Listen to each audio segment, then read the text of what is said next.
So far, the condition for stability in Z space is equivalent the stability condition in W space. So the stability conditions for difference equation in Z space is equivalent to stability condition for continuous equation in W space. So far, let us suppose that n is 2. So our equation, eigenvalue equation, takes the form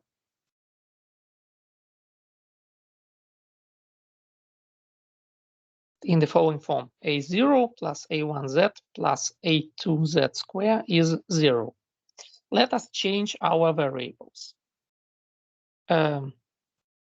A0 plus a1 1 plus w 1 minus w plus a2 1 plus w 1 minus w squared equals to 0. We multiply it by 1 minus w squared, and we get the eigenvalue problem for continuous equation in following form. After, well, let's do these calculations. 1 minus w squared plus a1 1 minus w 1 plus w plus a2 1 plus w squared. So after some easy simplifications, we get a0 plus a1 plus a2 plus negative 2a0 plus 2a 2w plus a0 minus a1 plus a2 w square. And we know the stability conditions for continuous eigenvalue problem. For the second order, all the coefficients must be positive. So if and only if all of them are positive, then the equation is stable. So far, the stability condition take the form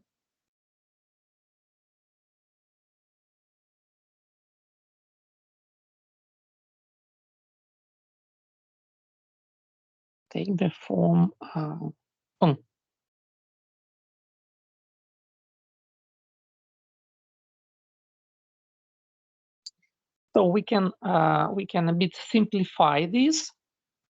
We can simplify this as,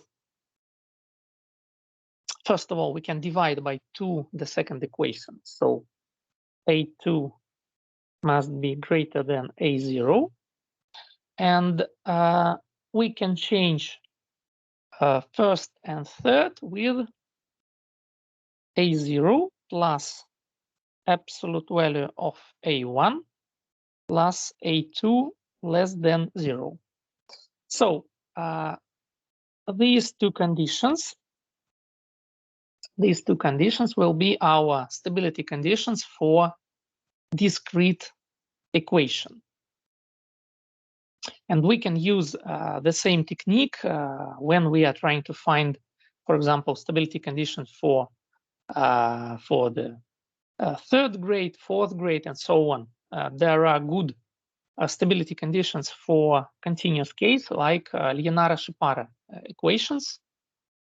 So we have to analyze some determinants of matrices. We find some special matrices, and we derive the stability conditions analyzing the determinants. So that is the way of analyzing our discrete equations. One more thing I want to add.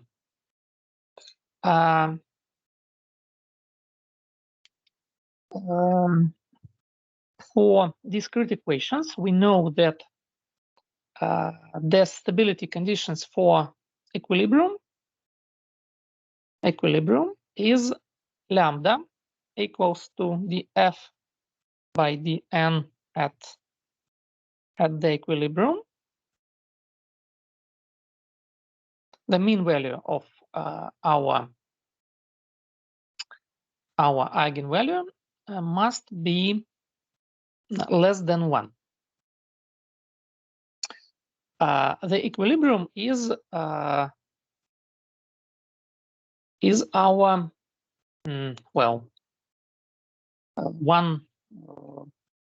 one period equilibrium. And what about the solution that is 2-period equilibrium? So let us suppose that that n1 est and n2 est, it is 2-period solution.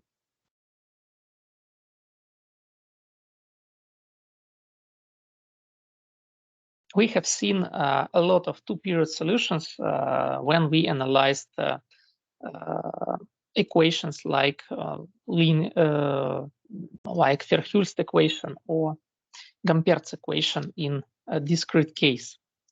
There is the same idea. We find lambda equals to the product df by dn n equals to n1 est multiplied by df by dn n equals to n2 est. And if this product is less than 1, then 2-period solution is attractive.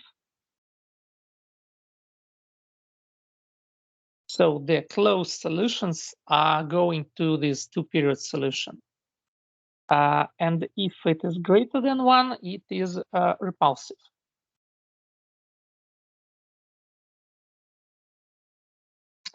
So the solutions that are close to this 2-period solution, they are going away. And we can do the same analysis for our usual equations. For example, for linear equation and so on. Usually it takes a lot calculations to do this analysis, but for simple equations we can do it in exact form without any numerical calculations.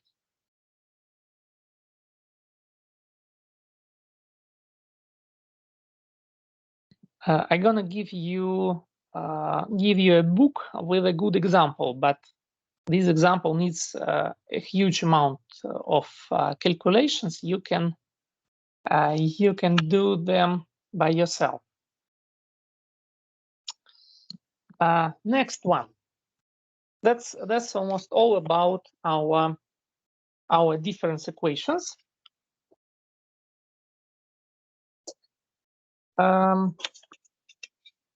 A few more words. Some tasks for you.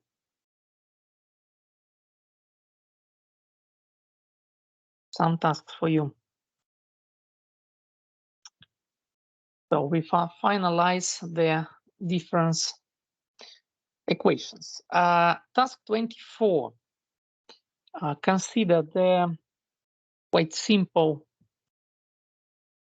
difference equation. We see that it is our equation from previous chapter with beta equals to 1. So this is a simplified equation. And you can find, as usual, non-trivial steady states, find the stability conditions. You can discuss any bifurcations that take place.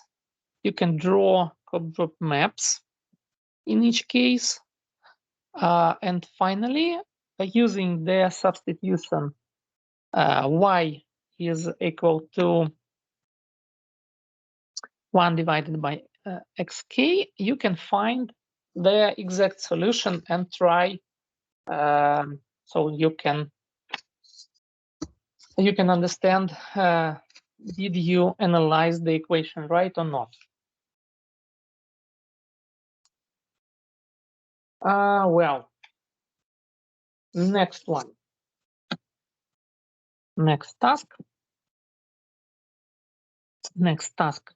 You are given the form of the right-hand side of the equation, the form of the function f of nk. And using the shape of our function, we can give some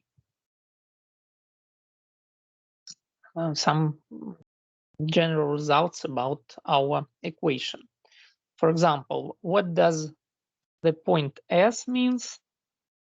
What does the points A, B, C means? On the following picture. And you are asked to make the cobwebbing and decide what will happen to our population.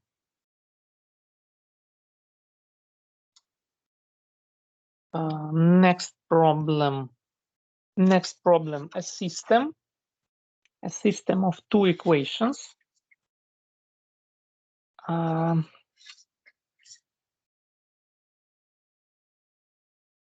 So we consider a model of Pacific salmon that have 2-year life cycle. So far, the newborns at the second year become adult.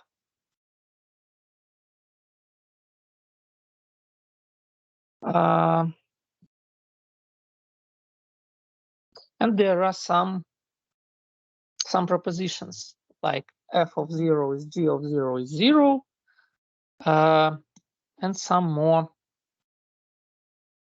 propositions about the right-hand side of the equation.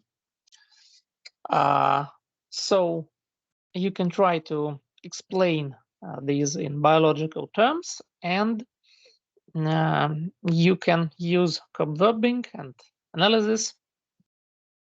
You can find the stability conditions and so on.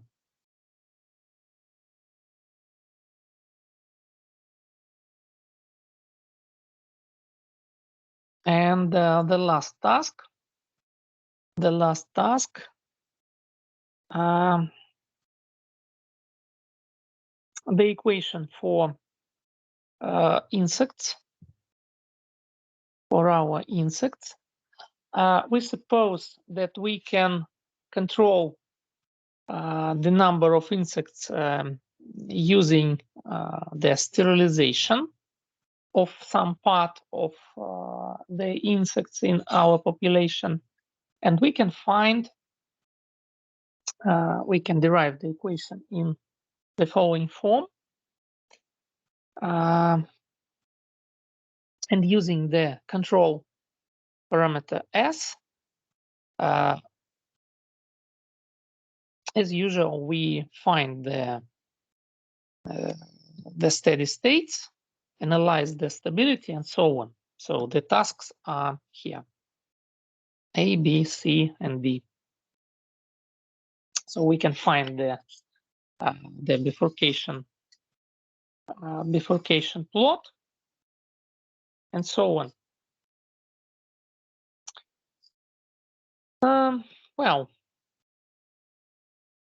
Well, what is next?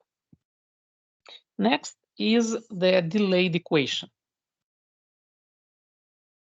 So we come back to our continuous differential equations, but we'll take into account the delay effect. What does the delay means?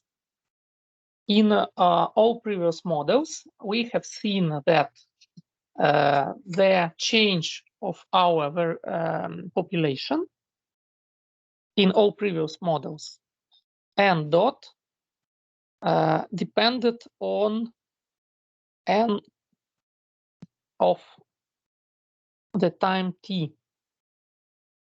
But in our real life, we understand that the population change depends not on the amount of our species at current moment, but on the amount of species at some previous moment, because we have some gestation time. So there always must be some delay between the reproduction moment and the moment when the females give birth to newborns. So far, we must take into account this delay. For example, if 9 months ago there was okay in the population, there was no problems, so the reproduction coefficient must be big enough. And now maybe the situation changed. The number of the population, for example, is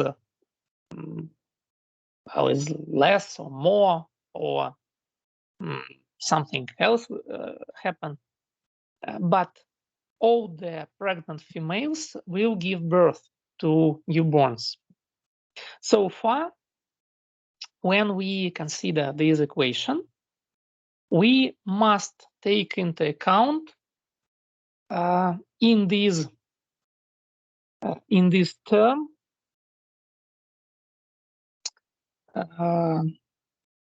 that limits our population reproduction. We must take into account this delay effect. So far, we consider some positive number h that reflects our effect of delay.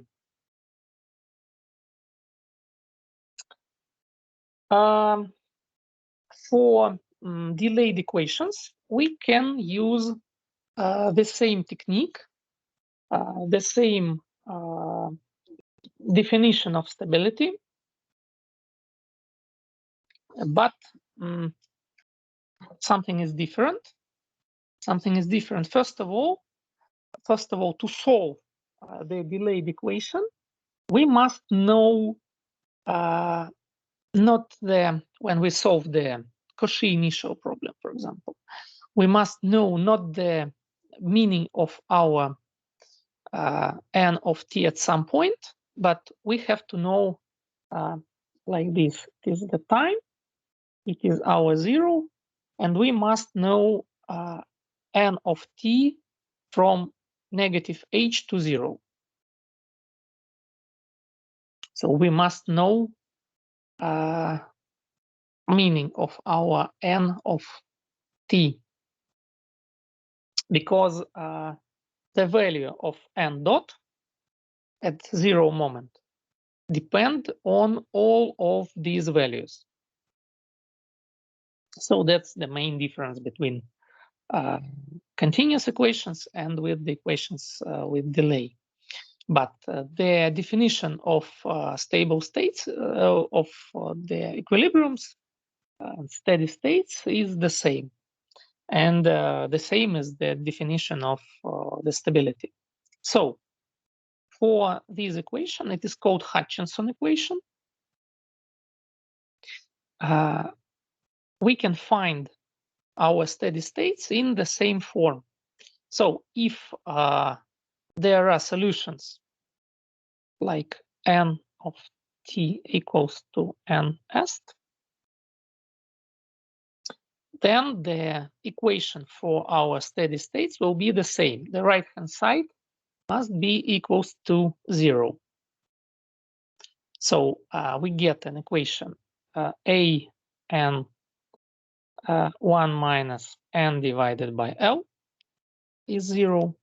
So far, we get two steady states, the zero solution and some non-trivial solution. In this model, A, L, and H are all positive. So n equal to L is non-trivial solution.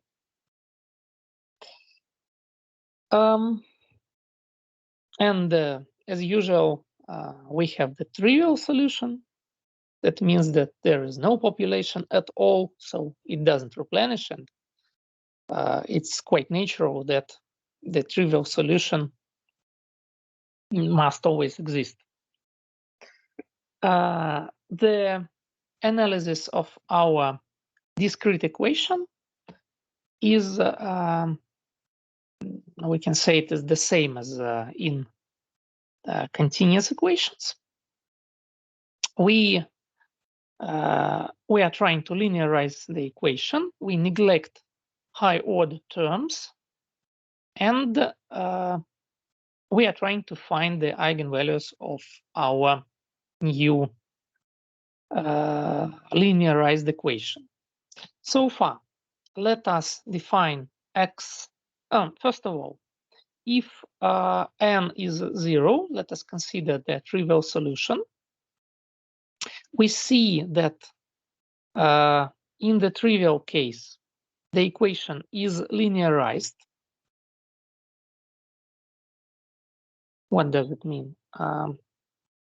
We can rewrite the right-hand side of our equation in the form a n minus a divided by L n of time n t minus h. So it is our linear part, and this is our higher order terms. So if we consider only small n, then the product of n and n of time minus h will be the second order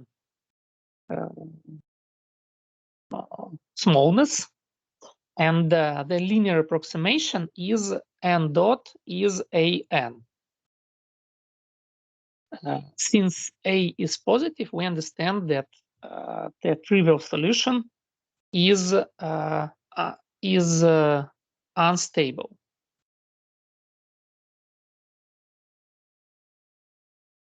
Is unstable. What about non-trivial one? Non-trivial one, we make this variable change. X is n minus L. So n is x plus L.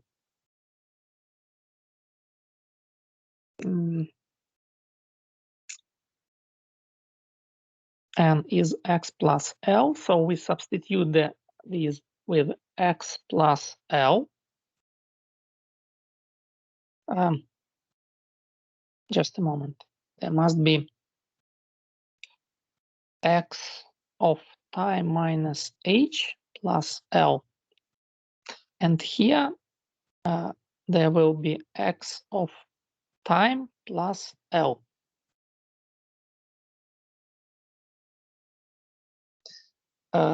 The quantity in the braces become simply negative h of time minus h, so this form, and we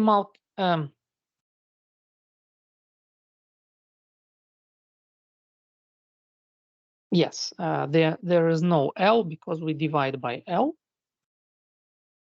and we multiply by L in the right braces. And the second product is negative a divided by L x of t multiplied by x of t minus h. So far, when we use the linearization, we neglect the high order terms. And finally, we get the equation, our linearized equation, in the form x dot is negative a h of time minus h. So since the equation 57 is linear, we can try to find the solution in our exponential form, the same as in continuous case. But it is our continuous case. The only difference is in our time. Here is t and here is t minus h. So let us substitute x of t with x0 exponent of lambda t.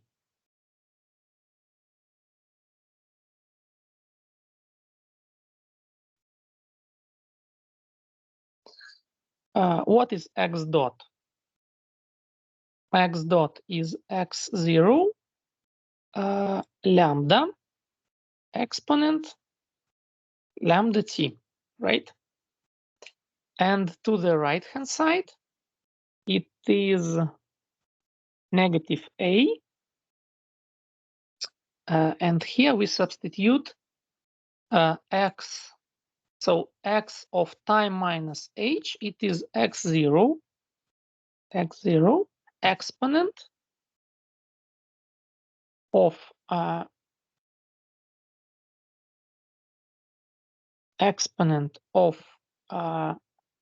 lambda t minus lambda h.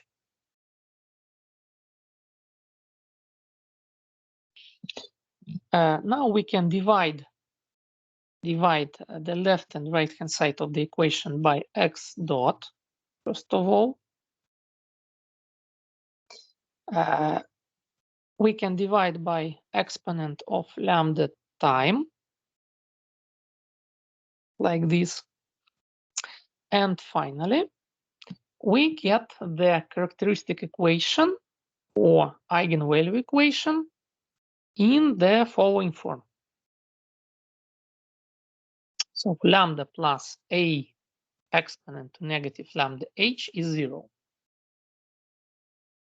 So as usual, if the real part of our solution of this eigenvalue problem will be negative, then we can conclude that the linear equation have decreasing solutions, and so far it guarantees us the stability of our initial equation. So the non-trivial solution will be stable. So the main question is, will the real part of lambdas be negative?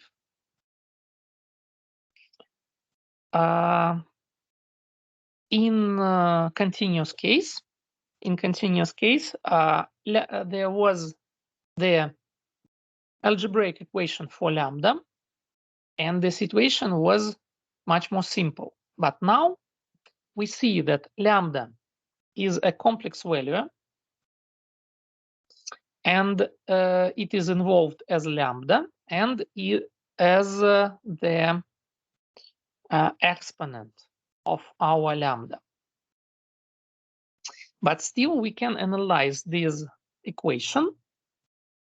We just can rewrite lambda as just a moment, mu plus iv,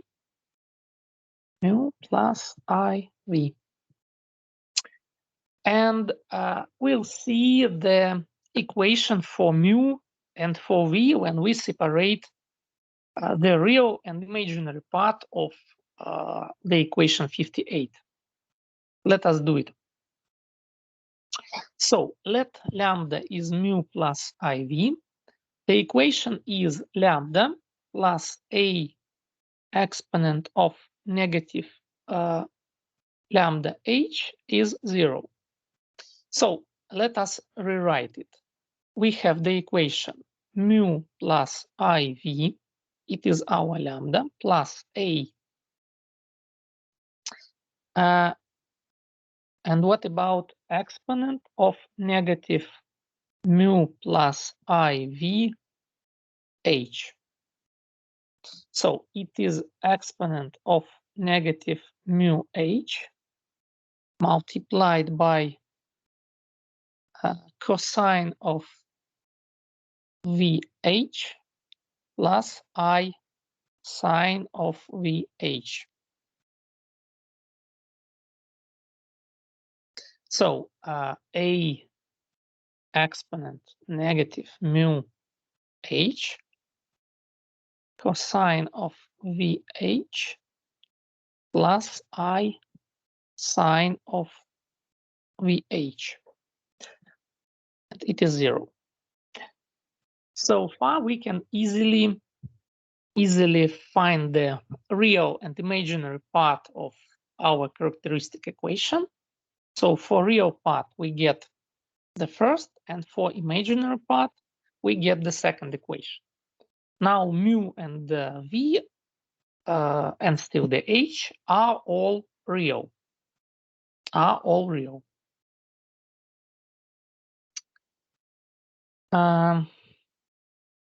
What is next? We are interested the conditions when mu is negative. So as mu is the real part of lambda, we are interested when mu is negative. First of all, what if h is 0? What if h is 0? If we understand that when we vary h from 0 to some positives, our mu v complex number will change. But let's see what is the initial point when h is 0. We can find it from the equation. When h is 0, lambda is just a 0.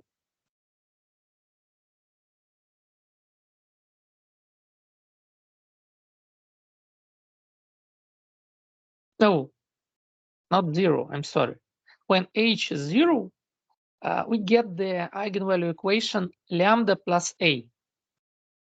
So far, when h is 0, the second equation gives us mu is 0, and the first equation gives us mu is negative a. So now we understand that if there is no delay, then non-trivial solution is stable. But when it remains stable, that's the next question. What is h when the solution remains stable? Let us find the intersection of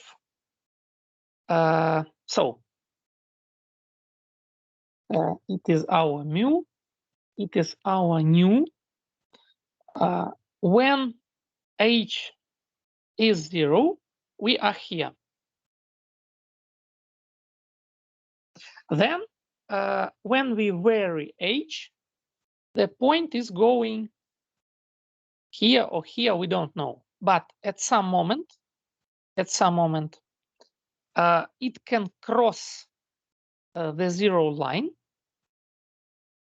And at that moment, we will lose our stability.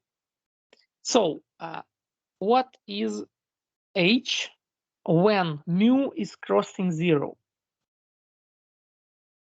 Let's try to find this h0 such that mu of h0 is 0. Let's try to find this h. We understand that when mu is 0,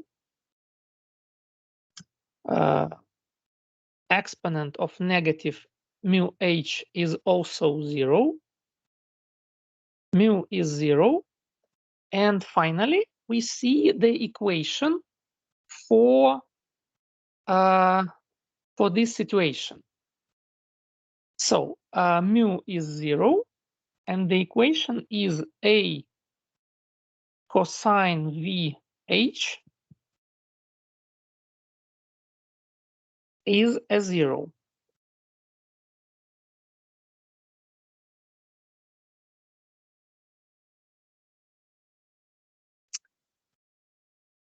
So we divided by a, as a is positive. So far, the equation is cosine VH is 0. We can easily solve this equation. We see that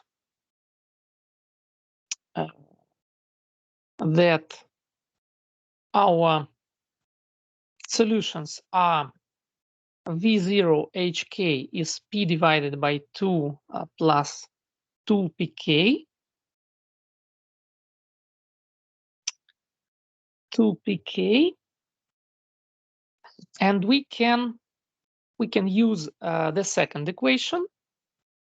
We can use the second equation, and we can substitute VH with P divided by 2 plus 2 PK in the second equation. What is the second equation? It's here. Mu is 0. Mu is 0. And sine of VH, as we see, it is a 1. When cosine is 0, the sine is a 1. So V is A at that moment. V is A.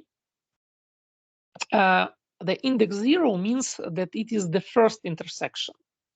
Since there is a lot of intersections between VH and such that cosine of VH is 0, V is the first one. So far, from V0 is A, and from this equation, we find the condition of crossing of our solution, the line that divides positive and negative real part. So HK is P divided by 2A plus 2PK divided by A. Therefore, the first intersection is P divided by 2A. And the previous proof guarantee us that when H is from 0 to P divided by 2A, at that moment, all the roots of our eigenvalue problem 58, this one, all the root have negative real part, strictly negative real part. If H is 0, the roots are the same, have strictly negative real part. So far, when H is less than P divided by 2A, the non-trivial solution. So when AH, we can multiply by A, so we get if 0 is less than AH and less than P divided by 2, then the positive equilibrium x equal to L of our initial equation is asymptotically stable. And we can, with more deep analysis, we can find that when AH crosses P divided by 2, there is a Hopf bifurcation. And so far, there can exist some periodic solutions starting from the equilibrium. And the periodic solutions exist and they are stable, moreover. So far, as the conclusion for this case, first of all, if at the initial period negative H0, if n is positive, then n always remain positive. So the system works perfect from biological point of view. Next,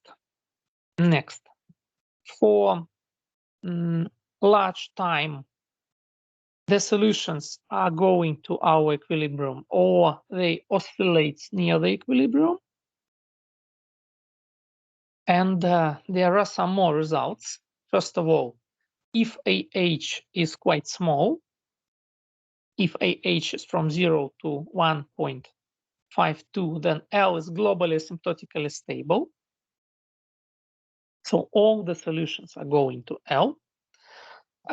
Next, when AH is from 1.52 to 1.57, so it is P divided by 2. It is asymptotically stable, but not for all initial conditions.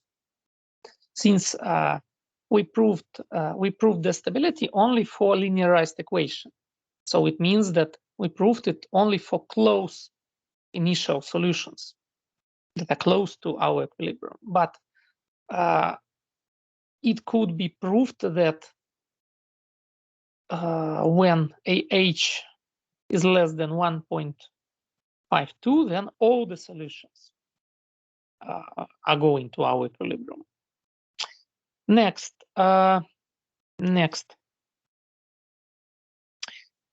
it can be proved that even for small AH, there are no monotonous solutions. So the solution is starting to fluctuate. And finally, if AH is quite big, then there can exist periodic solutions in our equation. Well, the Hutchinson equation is maybe the simplest one in a discrete case. But still we see that analysis is quite complicated. And if we modify our equation to more complex form, then the analysis become much more complicated, and sometimes it can be done only with numerical calculations. Still, we can find the solution numerically, but we can't prove that. We can't prove anything with numerical calculations. So what is next? Another interesting problem is the problem of evolution. Maybe you heard about R strategy and K strategy. Well, what is the idea of R strategy and K strategy? Let us suppose that our equation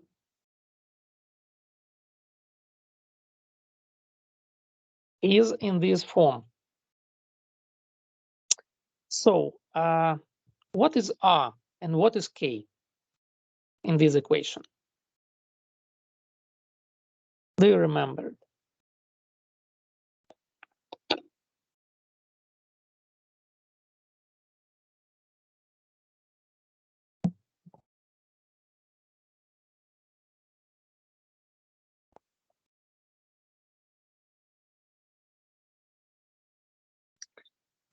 Well, R is our average number of offsprings.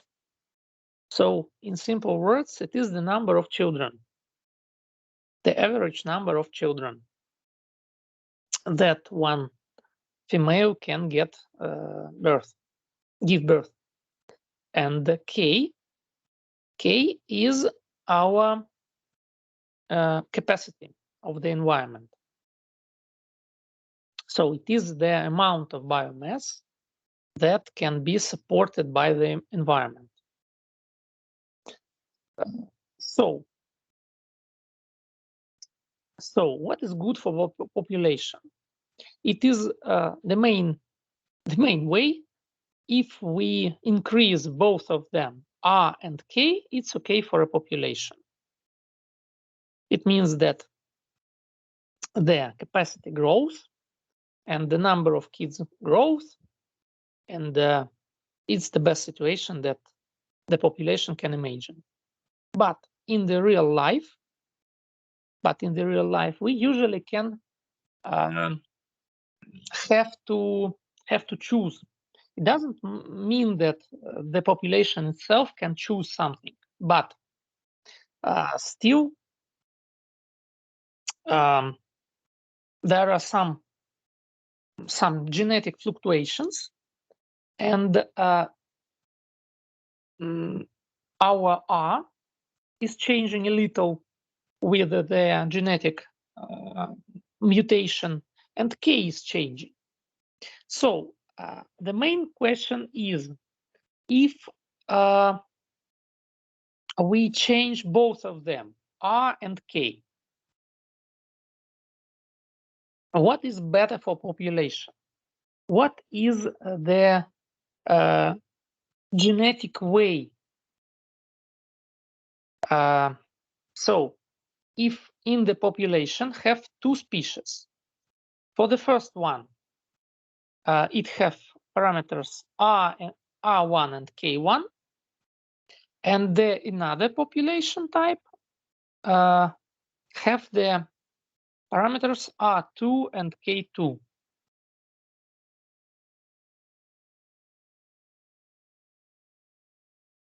So it's intuitively clear that if both R2 is greater than R1 and K2 is greater than K1, their mutated population with two signs, their mutated population is better fit to the requirement, the environment, and their mutated population will displace the resident.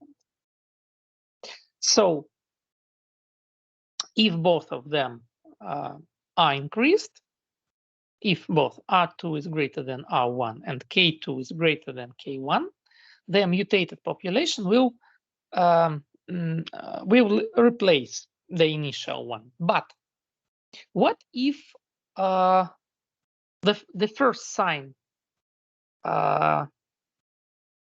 is greater and the second is opposite? So let us consider two cases. First, the mutated population have more children but less capacity. And the second, the population have less children but better capacity. The main problem is, if we compare these populations, what population have benefits? Those who have more children or those who have better capacity? Now we must find some type of the interaction between two populations. So we'll find some equation of the second order in the form of the system. So we are considering the following model. Let n is the sum of n1 and n2, and our populations n1 and n2 are derived by following equations. It means that the reproduction terms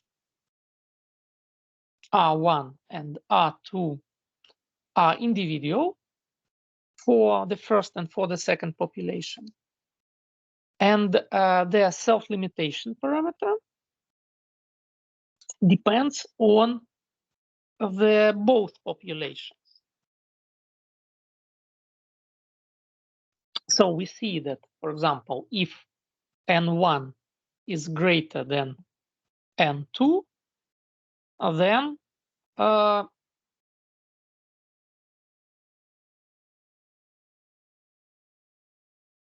then it will take more effect to n2 than n1.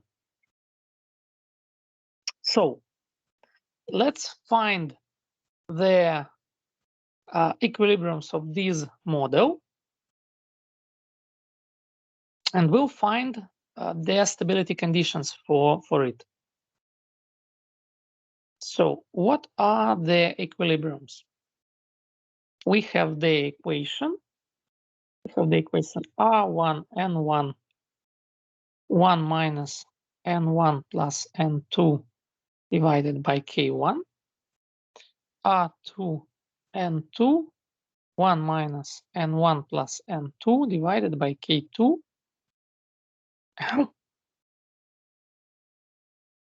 divided by K2. And both of them are 0.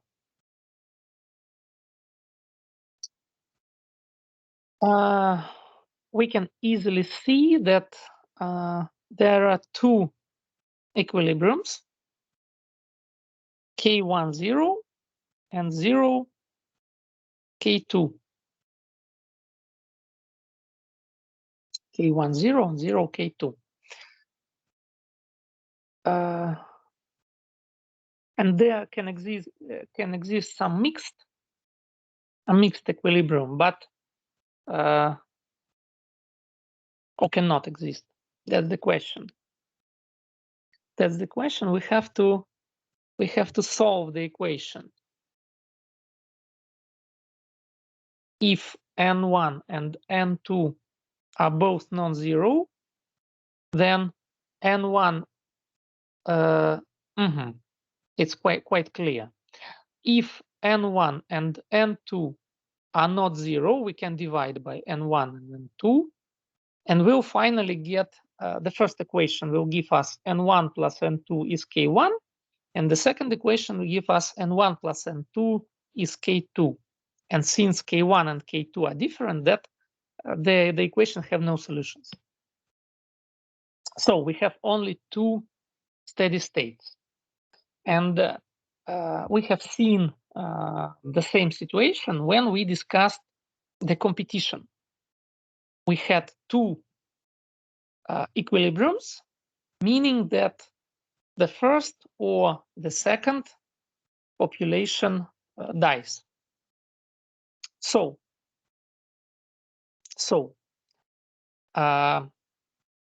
we can analyze our system with our usual linearization.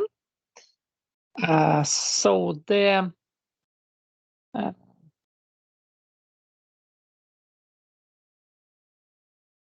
Jacobian matrix,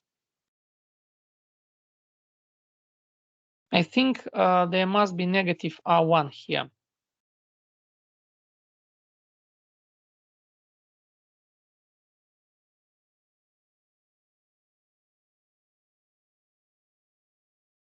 Because there is the eigenvalue negative R1.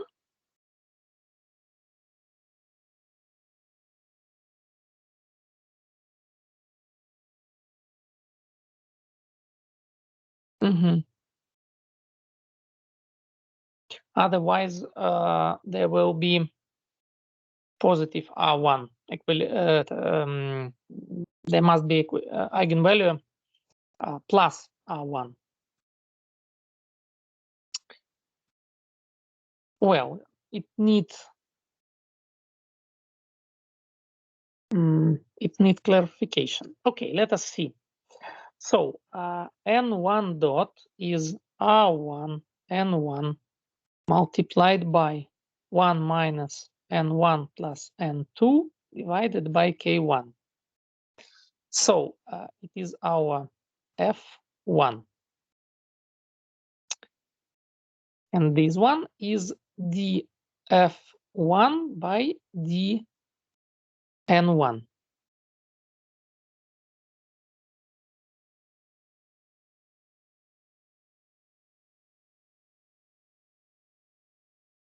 So it is r minus 2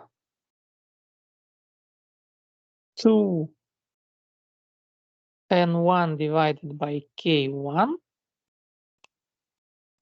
plus r1 divided by k1 n2 with negative sign.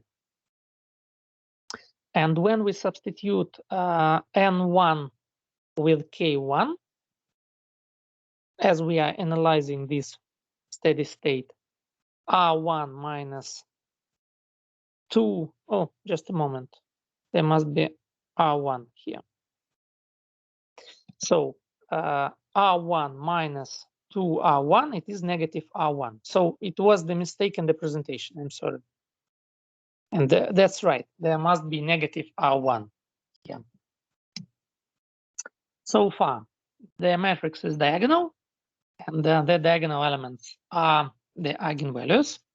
So the first eigenvalue is really negative r1, and the second eigenvalue is r2 multiplied by 1 minus k1 divided by k2. It's quite simple to achieve all of this. We just calculate the differentials and substitute n1 and n2 with the coordinates of our equilibrium. So far, the mutated population invades if K2 is greater than K1 in case B, but not in case A. So, in general, what does it mean? The analysis of the stability give us that the situation B is stable and A is unstable. So the organisms should always be K selected rather than R selected. So the K strategy of increasing of our capacity is always better than increasing of the number of species.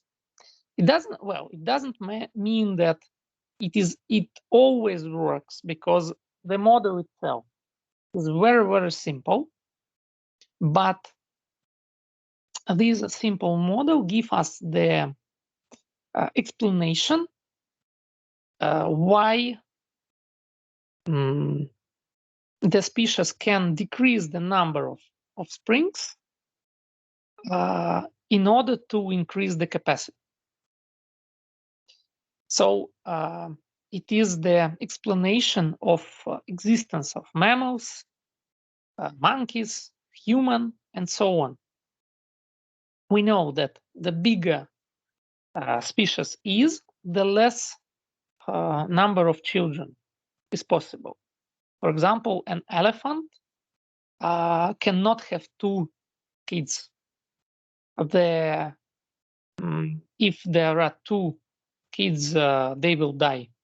The elephant cannot support 2 kids. But but still the number of children is small, but they take care of them. The animals protect the children, and that's why they survive to adult state usually. And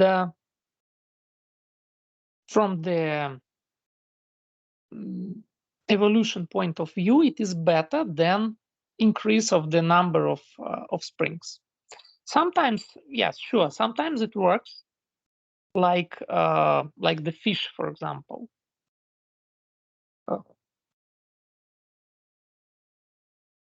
They increase the number of the fish is really are selected. So the fish have a lot of caviar, and only a very small amount of them survive to adult state, but the fish do not take care about the children at all. So they just produced it and go away, and they are not interested with the kids. So it seems that this simple model shows us that in general, the way of the evolution is mainly the case strategy. But still, there are a lot of animals that are successful in our strategy. It means that this equation doesn't work for them, simply doesn't work. So if we take into account all the situation that affects their reproduction for example, fish, we can see that our strategy works better for them. But this simple equation showing us the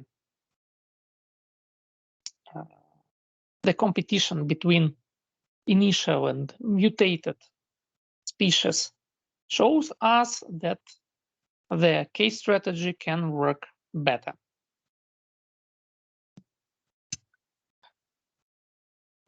Well, we have only one lection left, and I want to spend this lection to some models dedicated to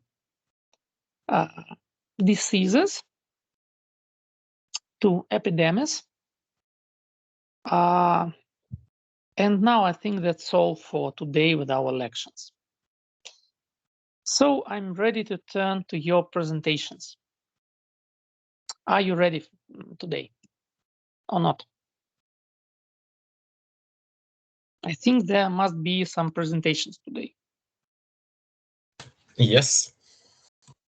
So let us make a 15 minutes break and we'll continue. Okay? Okay.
I'm here.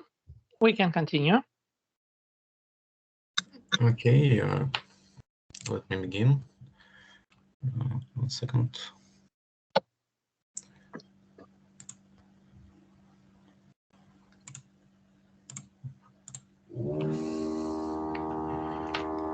Can you see the slides? Math models of animal migration. Animal migration is a large-scale biological phenomenon that has fascinated humankind since ancient times. Thousands of species of birds, reptiles, and mammals perform seasonal migrations amounting to millions of individuals traveling over hundreds and often thousands kilometers, following highly predictable time schedules. This mass displacement of animals have many consequences for the animals themselves, for ecosystems they visit, and also for humans. While migrating, animals modify local food web structures and predator-prey interactions, and transport a wide variety of non-pathogenic and pathogenic organisms, such as plants, seeds, and parasites. In those respects, migrants migrants are especially important because they visit and modify conditions at several stopover sites along their route, where they spend days or weeks to rest and replenish their fuel reserves. Bird migration is probably the most studied type of animal movement, and much work has been devoted to understanding the physiological and ecological mechanism of a migration process, metabolism, navigation, and flight. Uh, However, many questions remain unanswered, especially regarding the spatial structure and dynamical properties of migration and stopover usage. These properties, including route choice, number of stopovers, stopover duration, and migration speed, are particularly relevant in the context of trophic and transport effects of migration. Um, let's overview the migration model uh, and isolated pair of nodes I and J that are connected by directed links weighted by the seasonally changing transition rates R ij and rji. Uh, an example of corresponding transition rate as a function of the year or season. And arrows uh, point out three parameters that determine the function's form, namely the mean phase of transition, the maximal amplitude, and width. Uh, Model example on a simple network of 4 nodes connected by 7 transition links, uh, uh, connected by 7 transition links. Uh, mm, so we purpose modeling animal migration as a non-homogeneous periodic Markov process on a geography embedded network. The nodes of the network are discrete areas of breeding, resting, and wintering, and links represent seasonal transition events, movement between different areas and our. We assume that there is a network of n nodes and a cyclic process that evolves on it. The model describe a time-dependent densities Ni of animal in area at time t, determined by the difference of outgoing and ingoing flows between any two connected regions J and I. One generally formulate with space discrete process as a time continuous Markov process, where the migration flows has been written as RIG and RGI, with RIG being the transition rate from node G to I, and at season tau. Season tau is T mod bigger T. That is because we we assume to be transition rates positive, non-homogeneous, and cyclic in time, with period t bigger T equal to 2p, 2 pi. Time units are adapted to cyclic statics with 2 pi corresponding to 1 year. In simulation,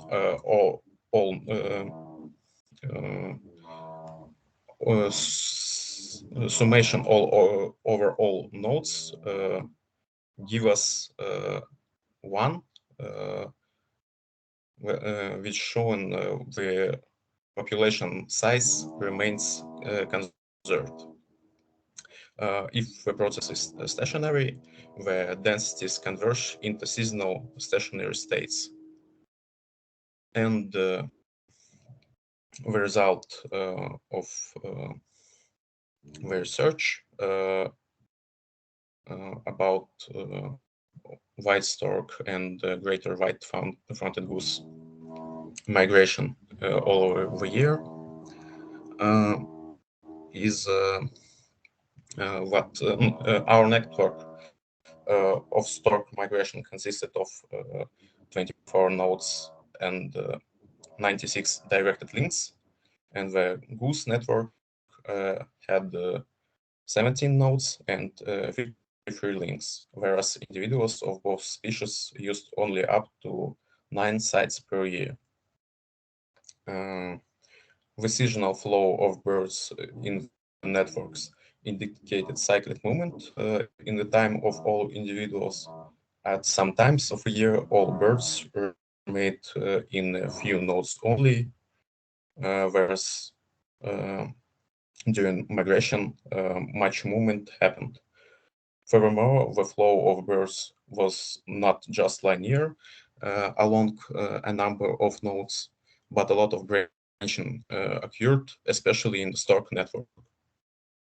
Some of the nodes were frequented by a large number of birds and for a long time, but ours seems to have simply been short-time resting areas. Times when birds actually used a node seemed to overlap well with model density estimation. It's small red lines on this graph. As we can see, especially on white stork graph, birds prefer to spend more time during the cold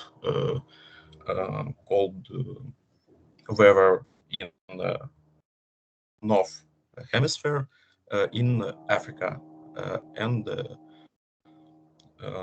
during the cold times in southern hemisphere, they spend more time in north hemisphere.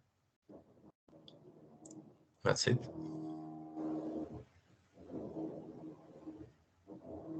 First of all, is it your investigation?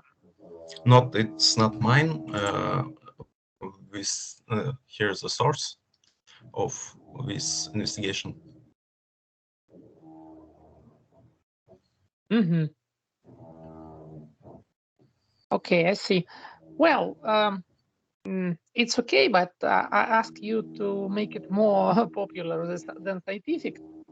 Well, maybe the presentation is okay, but well, I would like to see more pictures, something more easy to follow. But well, okay, thank you. Yeah, I understand, but I thought it was important to make presentation about something we had never heard before. So when I thought about something that I never heard before, it was the first thing that came to my mind. The models, mathematical models of animal migration. So it's not the things we usually used to hear or see in research on our faculty, especially. Yes, that's not bad. It's really interesting to see something new. Well, I think in our faculty, Markov models are not that widespread. Maybe there are some departments that deal with Markov models, but I never ever touched them. So we were taught a little at algebra about Markov models, but I never have seen that anyone use them in our faculty. So yes, that's okay. Thank you. I can be second. Yes.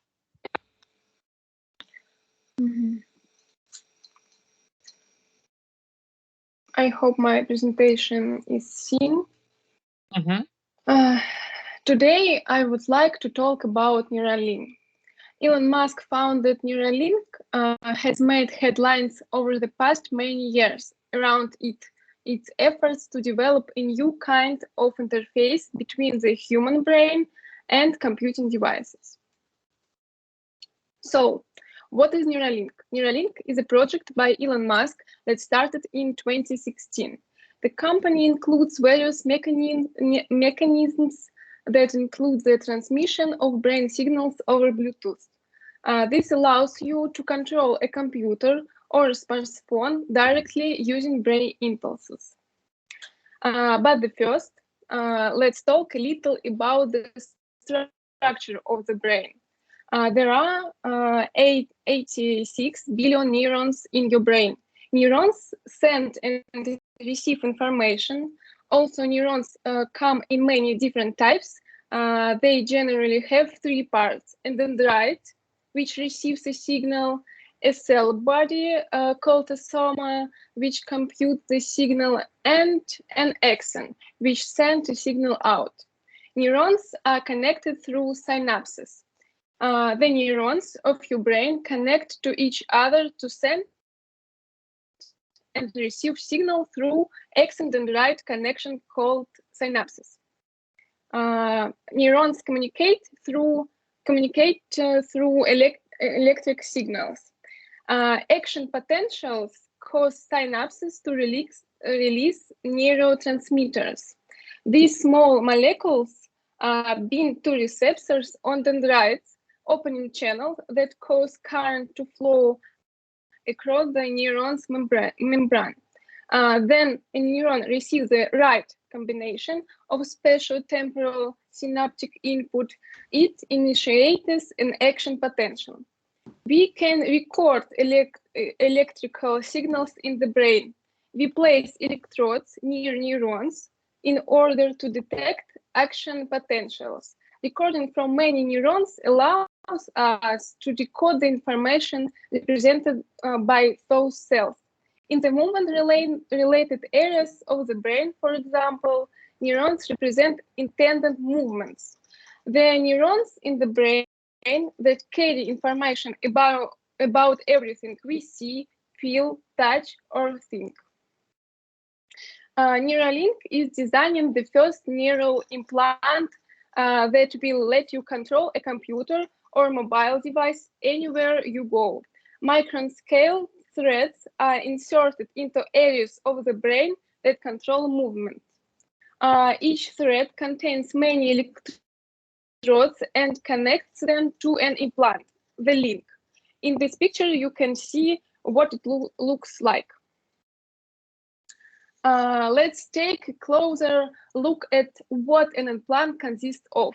The first is the link, sealed implanted device that processes, stimulators, and transmits neural signals. The second is neural threads. Each small and flexible thread contains many electrodes for detecting neural signals. The third is charger. Compact inductive charger wirelessly connects to the implant to charge the battery from the outside. For the initial device, it's read-write in every channel with about 1,024 channels, all-day battery life that recharges overnight and has quite a long range. So you can have the range beam to your phone. That's kind of an important thing because this would connect to your phone, and so the application will be on your phone and the link communicating by essentially Bluetooth low energy in the device in your head.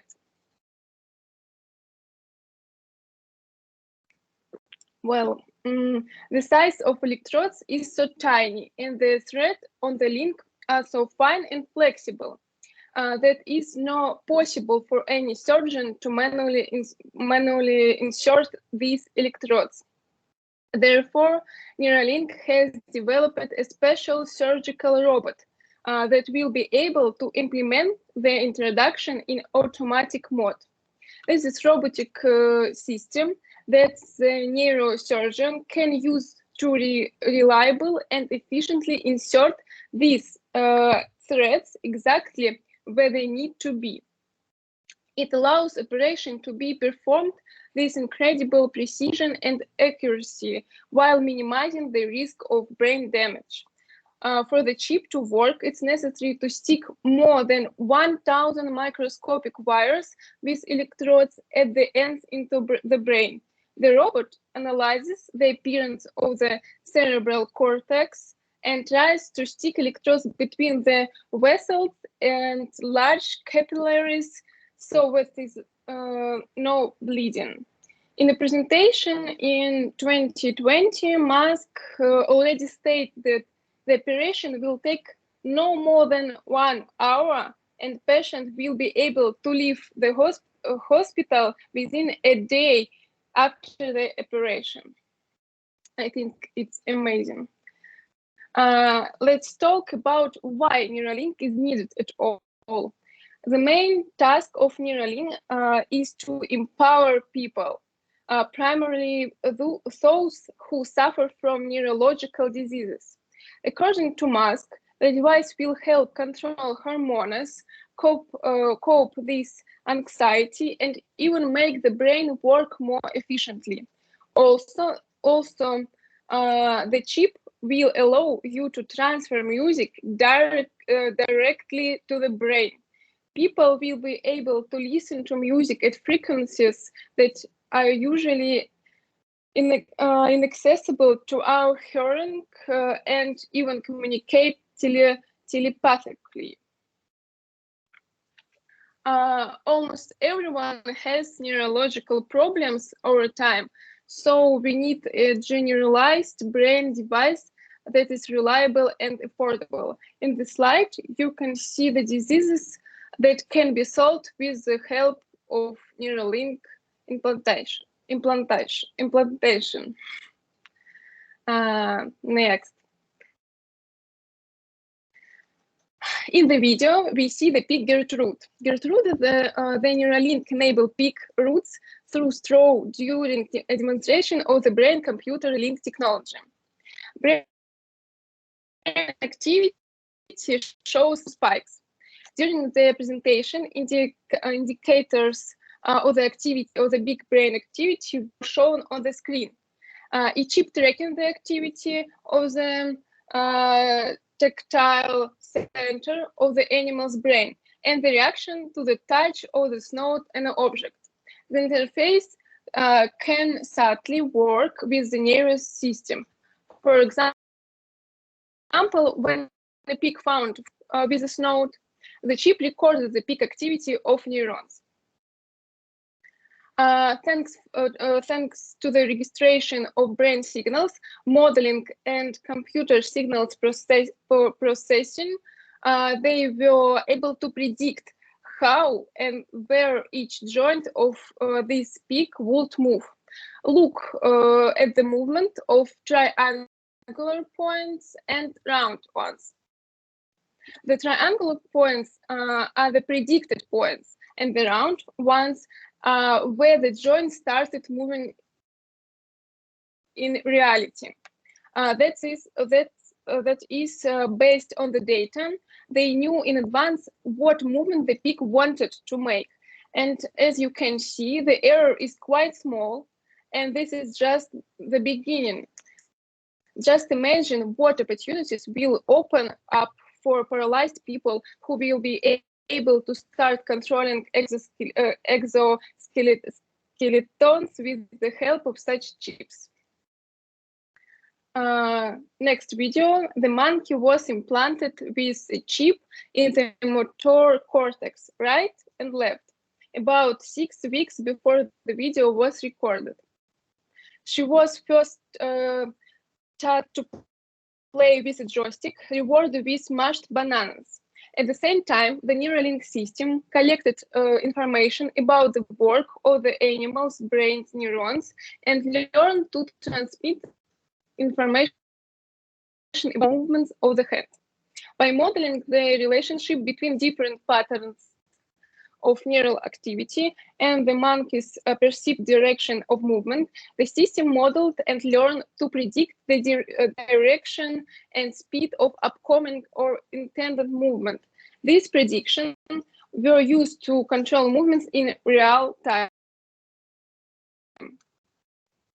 A link every 5 milliseconds transmitted neural impulses via Bluetooth to a computer where special decoding software was running. The output signal of decoder was a set of speed signals. Then the joystick was disconnected from the computer. However, pager continued to play without the use of a physical controller. The company Neuralink had received a breakthrough device designation from the USA Food and Drug Administration in July 2020. And the company is preparing for first human implantation soon, pending require approvals and further safety testing. That's all. Well, okay. It's amazing that everything that works in our body, all the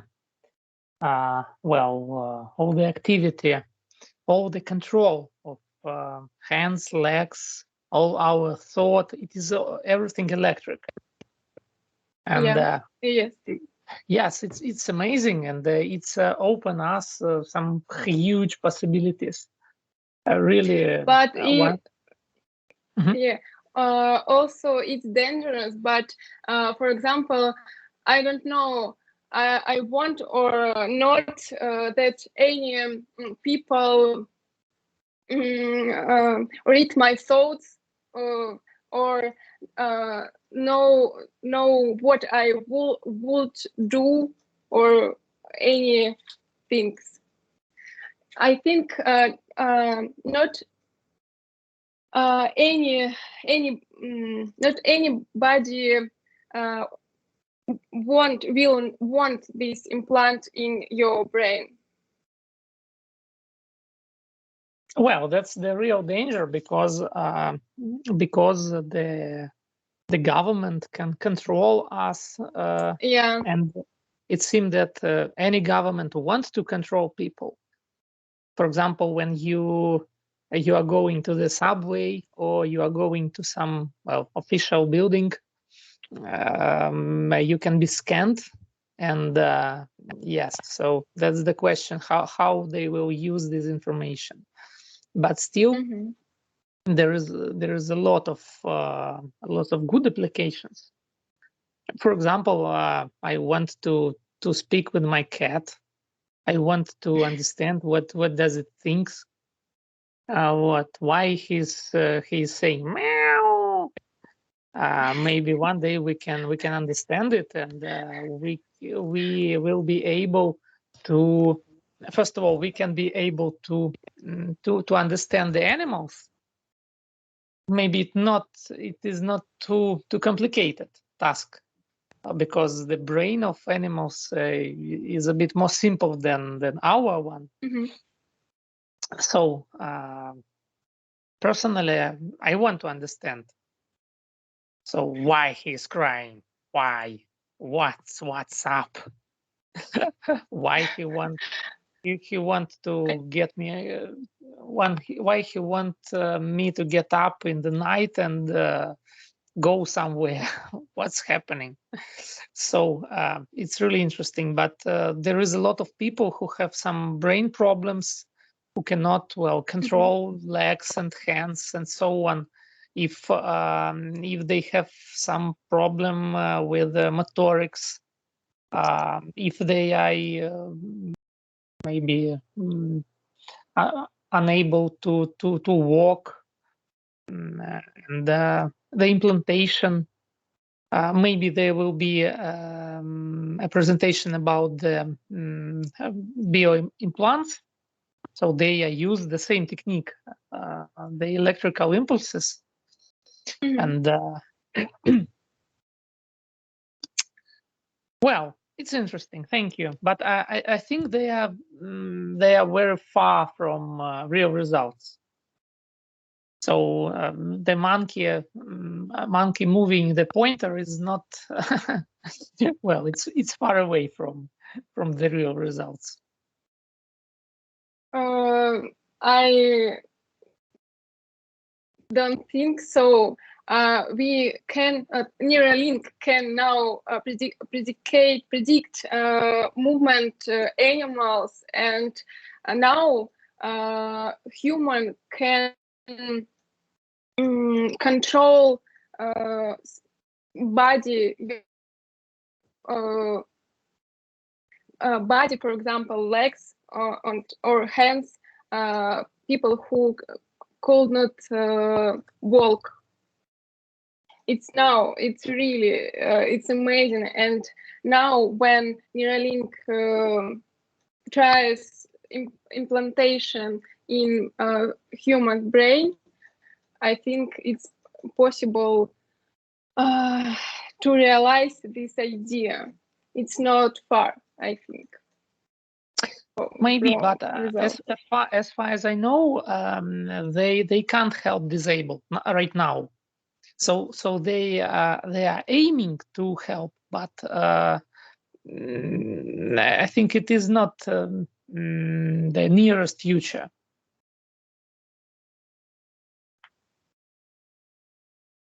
But still, the idea is brilliant. You can avoid some damaged part of our neural system. For example, if someone break the hand, the leg, and so on, and if neurons are damaged, so you can just avoid the damaged part and give the brain to control the remaining. So yes, great thing, great idea, and I hope they will be successful this way. Thank you. Me too. Okay.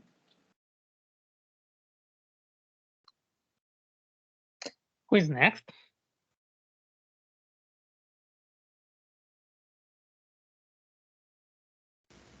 I can be the next, probably. You're welcome. Actually, I want to be the last one, but there is no other person, I guess. Me.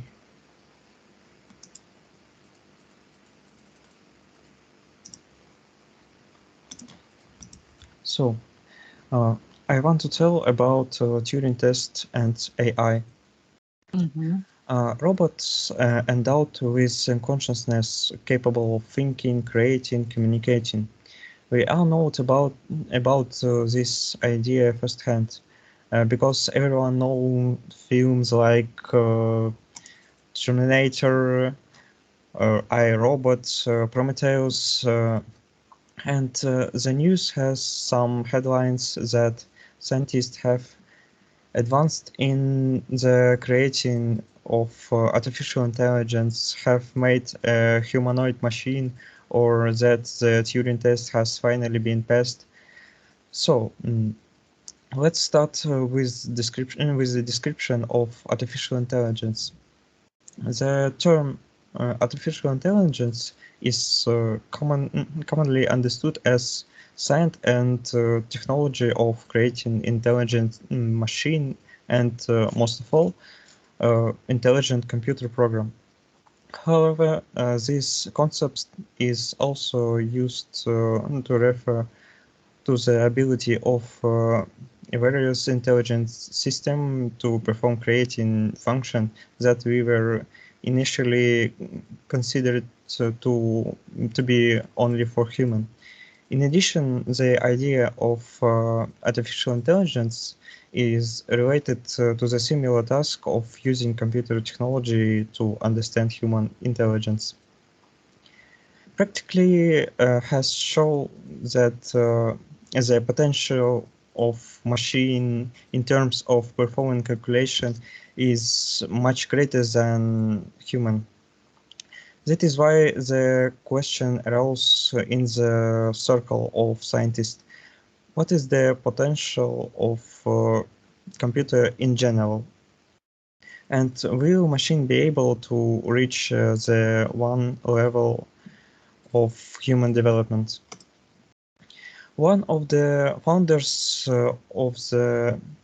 in the field of computer technology, the English scientist Alan Turing, wrote an article, Computing Machine and the Mind, which described a pursuit that makes it possible to determine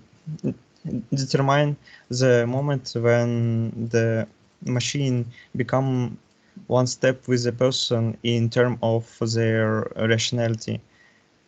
This pursuit is called the Turing test, but implementation of the Turing test would be impossible without creating artificial intelligence, of course.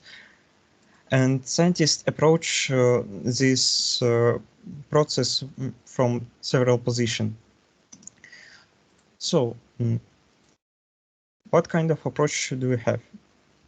First of all, it's necessary to highlight the general approach, main to the creating of artificial intelligence, which assumes that it will be capable of exhibiting behavior that will know different from human.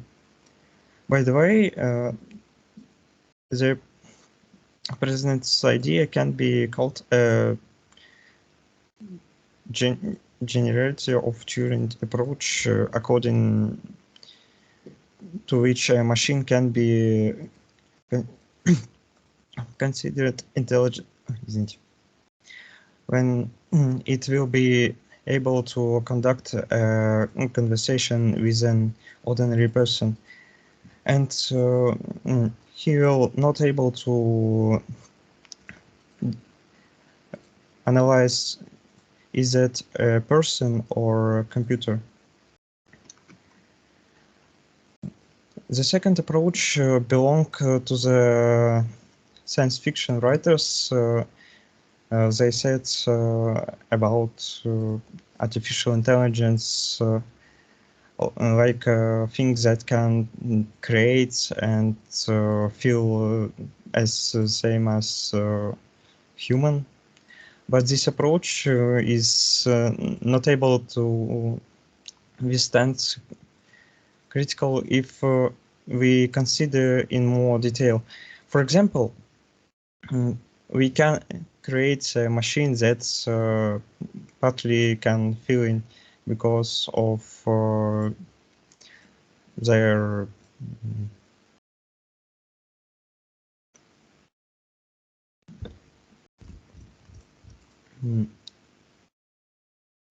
because of some things that can help them, like oh,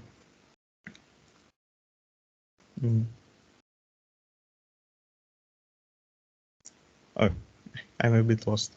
I'm sorry. We actually create a machine that can evaluate any parameters and internal or external environments and somehow respond to them.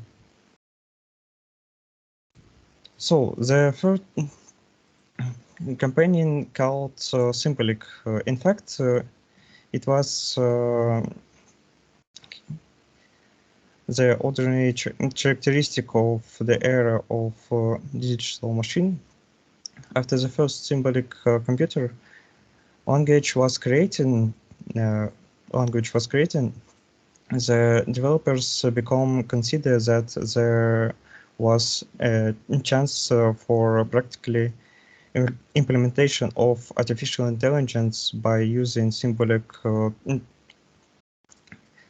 computing technology, which would make it possible to deal with poorly formalized meaning and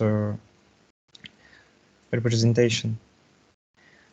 There was also a logical approach to creating an artificial intelligence based on the modeling, researching, and trump card of which was logic. But since the 19th of the last century, an agent-organized approach began to develop based on the use intelligence agents and assuming that intelligence is specifically a computational component of the machine's potential to achieve its goal. As a result, a hybrid approach was created, the main idea of which is that only complex using symbolic and neural model which help achieve a full rank of computation and cognitive capabilities. For example, neural network can generate expert reason rules and generative rules can be generate those statically learning. But now let's back to the Turing test. The Turing test, as mentioned, is designed to determine the potential of artificial intelligence close to human intelligence. The classical interpretation of this test can be explained as follows. A person interact with the computer or person. Based on the answer to concerned question, a person must determine who is the person, who is the computer.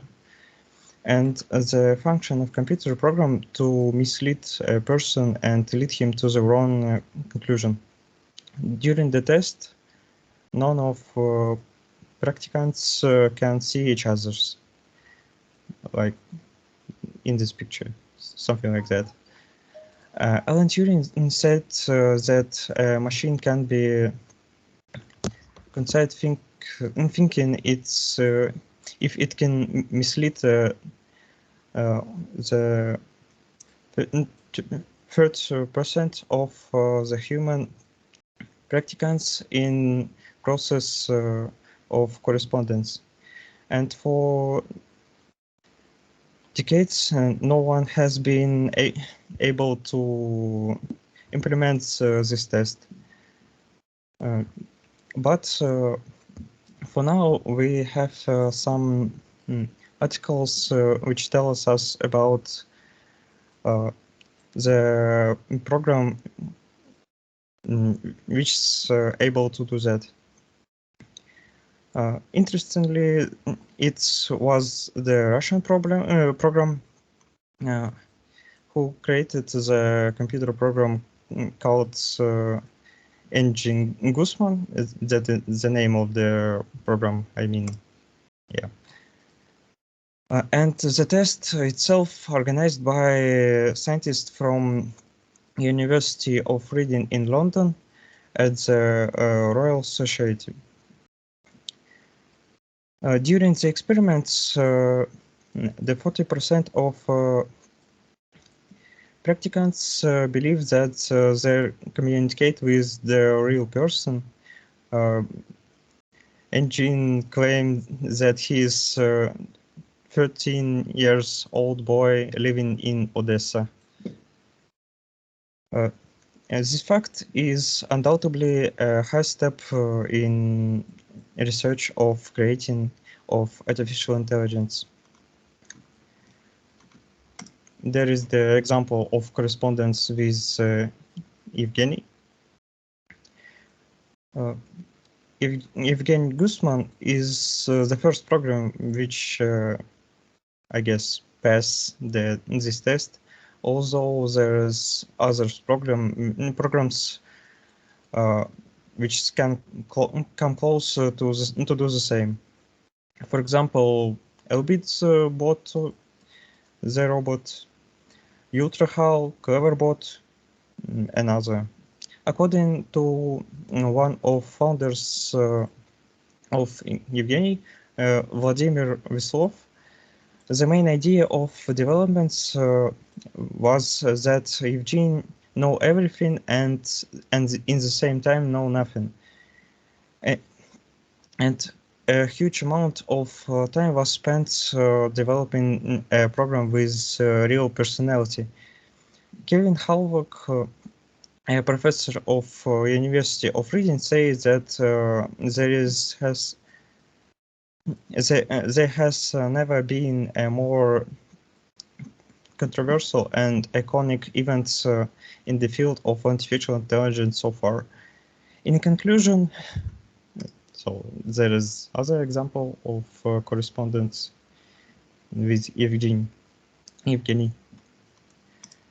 As a conclusion, what can we say about artificial intelligence? In one hand, it's truly amazing, and if artificial intelligence is created, it will be allow humanity to take a high step forward in their developments. But if it's if we look at this from critical point of view, we can decide that it's a bit dangerous to human, like Skynet in Terminator. This is it. Thank you for your attention. Okay. So, well, the answers of this guy seem absolutely senseless for me. He didn't really answer the questions. Yeah, that is the main idea. He know everything and nothing at the same time. Actually, I agree with you. That's a bit strange. But some people can't decide is that a computer or human or a real human. Probably that is because of Evgeny claimed his himself as a 13 years old boy, probably too old, too young. I mean, I'm sorry. Well, I think it's a bit looks like a cheating, because if you say that it is a 5 years old boy who don't know English at all, so what can you check? I think the program will, the appropriate result of the test is that the program must be like an adult man with a good English. So these answers doesn't look logical. So he just didn't give any exact answer. Yeah, that is why I said so that I don't think that is enough to pass the test. I said it in the central presentation, in the middle, I mean.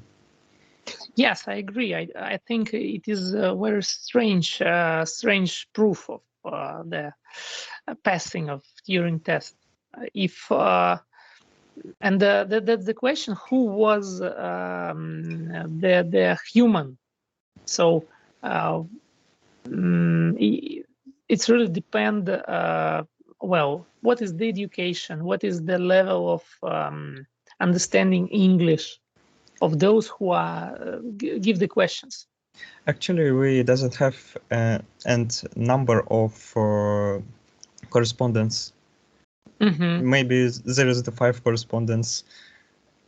So that is why that I don't think that is enough to say to hold the world that Turing test was based. That is not enough.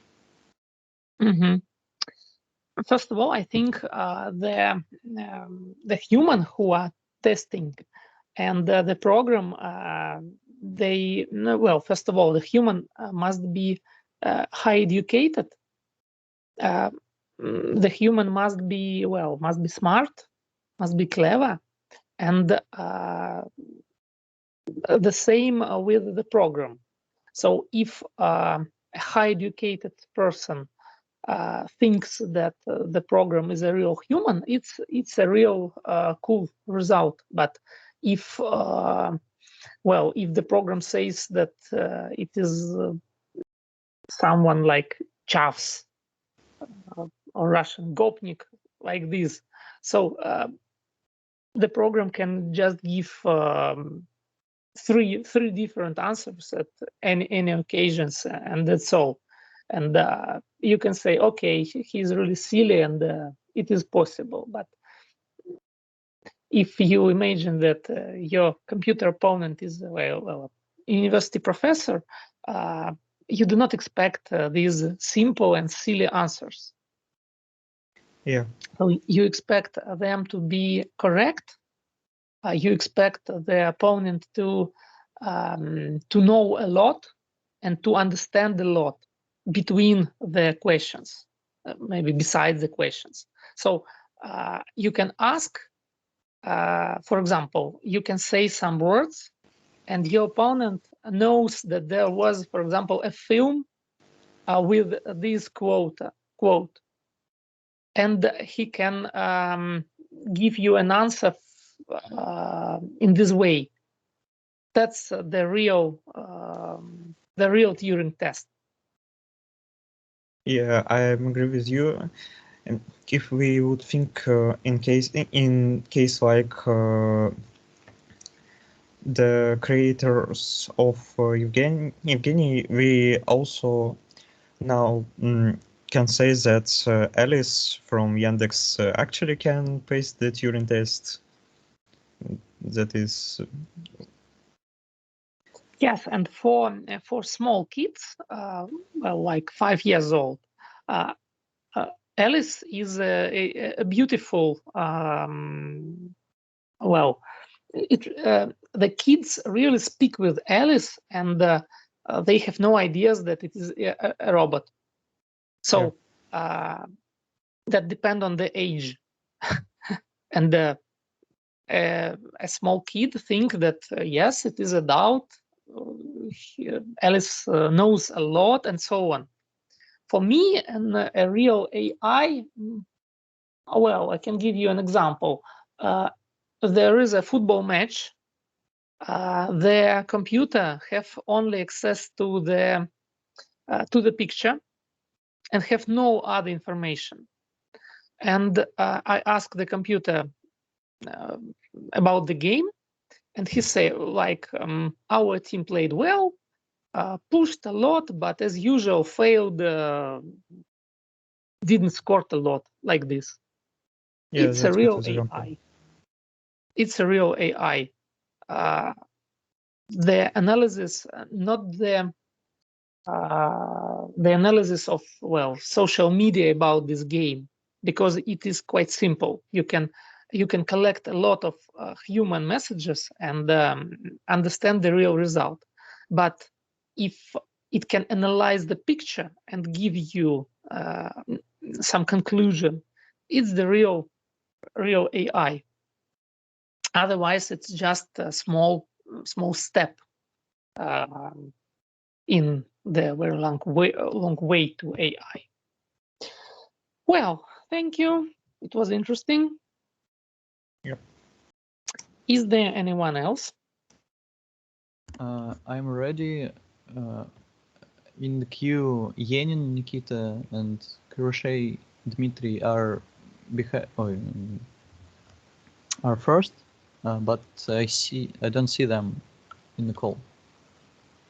Well, you can start. No problem. Okay.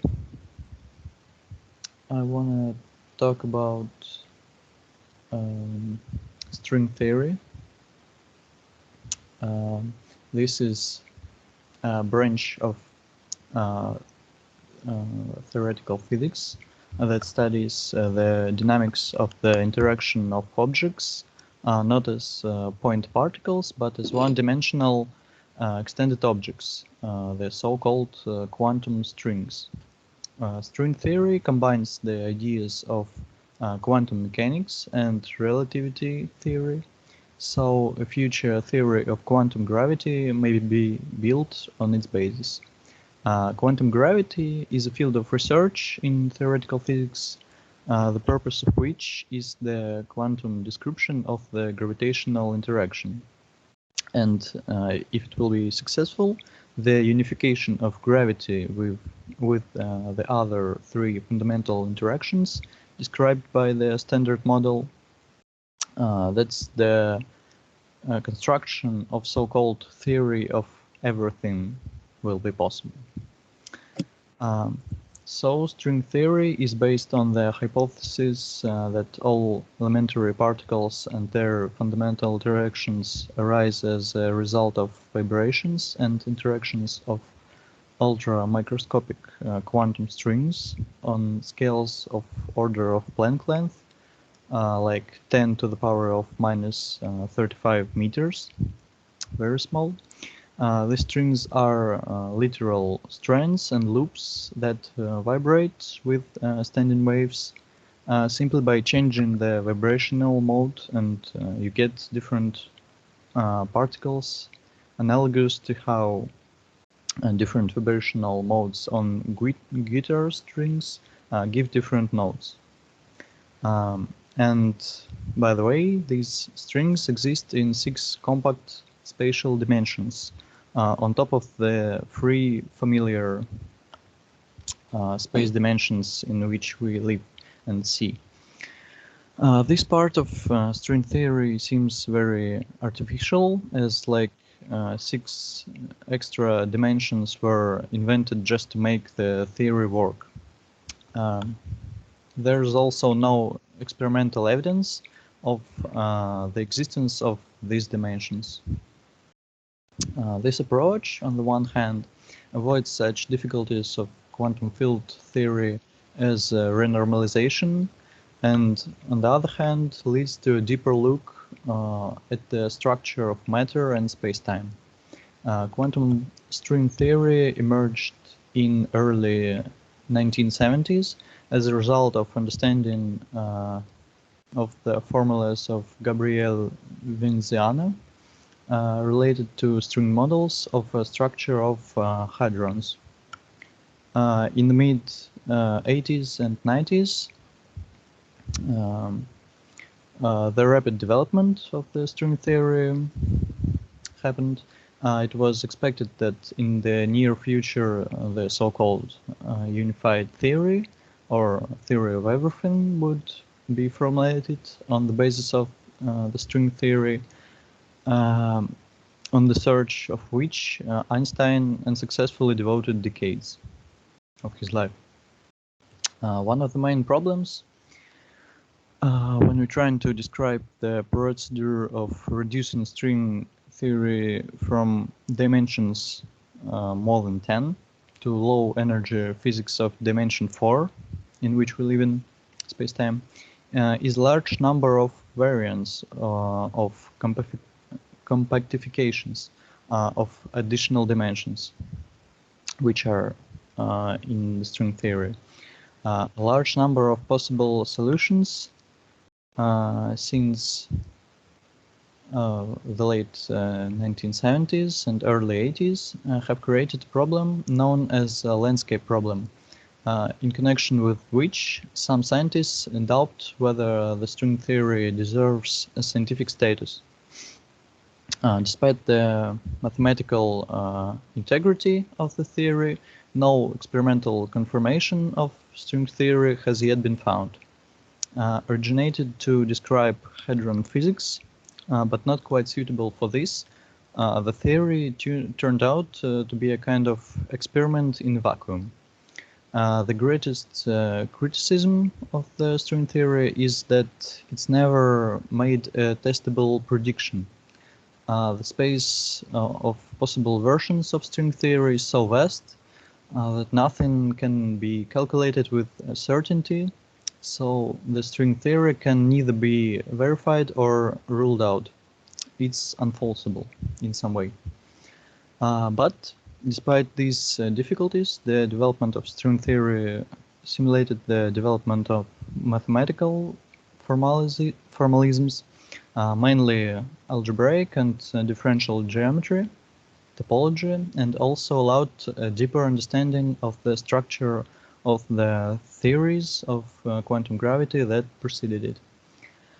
The development of string theory continues, and it's hoped that the missing elements of string theories and the corresponding phenomena will be found in near future, including as a result of experiments at the Large Hadron Collider.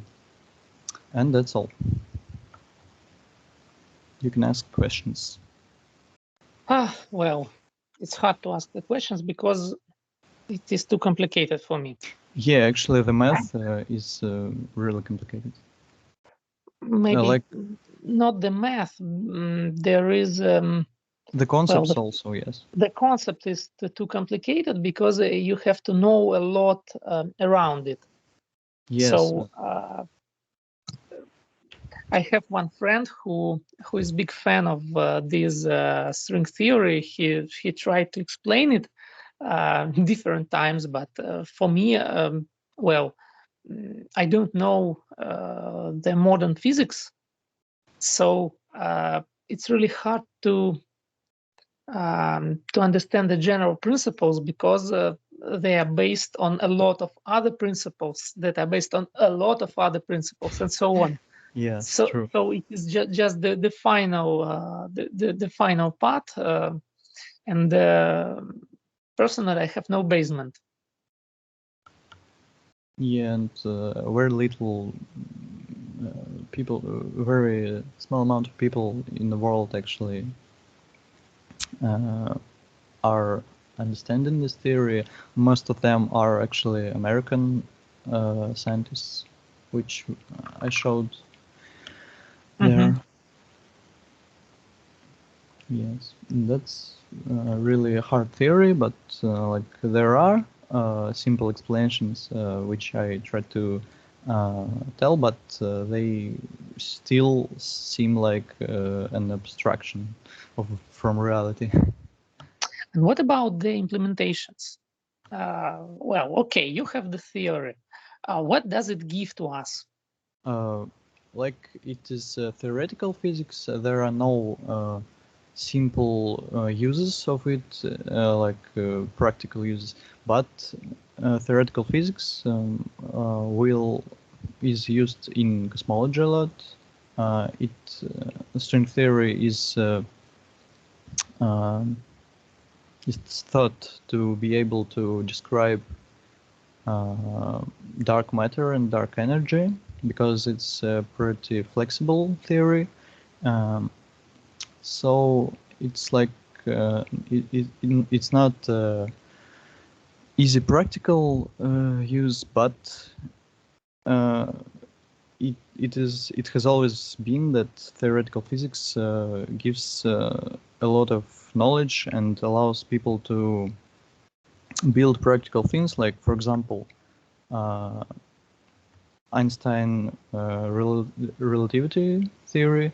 It allowed such technologies like GPS to work, and because without it they wouldn't work, because on the scale of planet and we need relativity theory to because the speed of light actually plays a role in these interactions. So that's needed for our, for example, cell phones and GPS to work. Mm-hmm. So well, we may see in the future how it will turn out in practice. Maybe. Well, okay. I can't ask you any questions because the topic is too complicated. So thank you. Yeah. Maybe someone another want to ask, but I don't. Thank you for your attention. Thank you.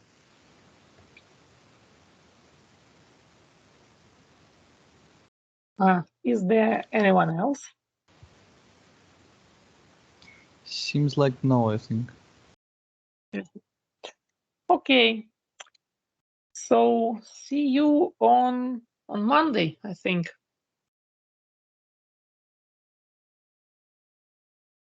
So just check the timetable and well, see you on the next practice. I don't remember, Monday or Tuesday, something like this. Yeah, Tuesday. Okay, so goodbye. Goodbye. Thank you. Goodbye. Thank you. Goodbye. Thank you. Goodbye. Bye.